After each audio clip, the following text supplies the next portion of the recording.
Salut! Eu sunt Tudor și astăzi fac omletă cu bacon și cartofi.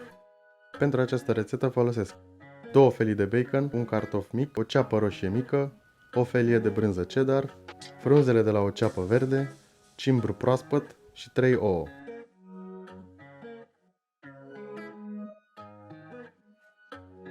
Cartoful îl prăjesc în puțin ulei, așa că îl tai în cubulețe mici.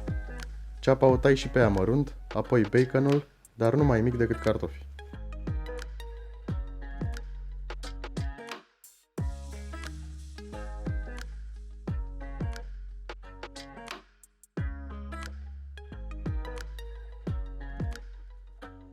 După ce tai ceapa verde, urmează să mă laud cum sparg ouăle cu o singură mână.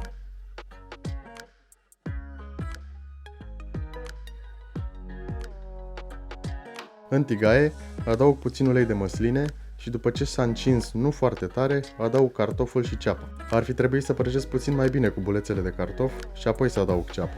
Adaug cimbrul și baconul și amestec periodic timp de 5 minute până când ingredientele arată și miros demențial.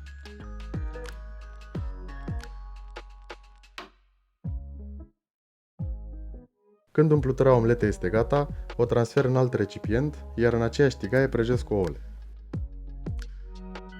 Adaug sare și piper după gust, pun capacul și las până când omleta se încheagă deasupra. Întorc omleta și adaug umplutura pe care o îngrămădesc la mijlocul omletei pe lungime. Deasupra așez felia de brânză cheddar, pe care am tăiat-o în jumătate și pun capacul. Adaug foarte puțină apă, pentru ca brânza să se topească mai repede și omleta să nu se usuce. Brânza ar trebui să se topească în 10 secunde. Transfer omleta pe o farfurie și o pliez în jumătate ca pe o quesadilla. Apropo, dacă vrei să vezi rețetă pentru quesadilla, dă click mai sus sau vezi în descriere. Și dacă ți-a plăcut această rețetă, dă un subscribe, că e gratis.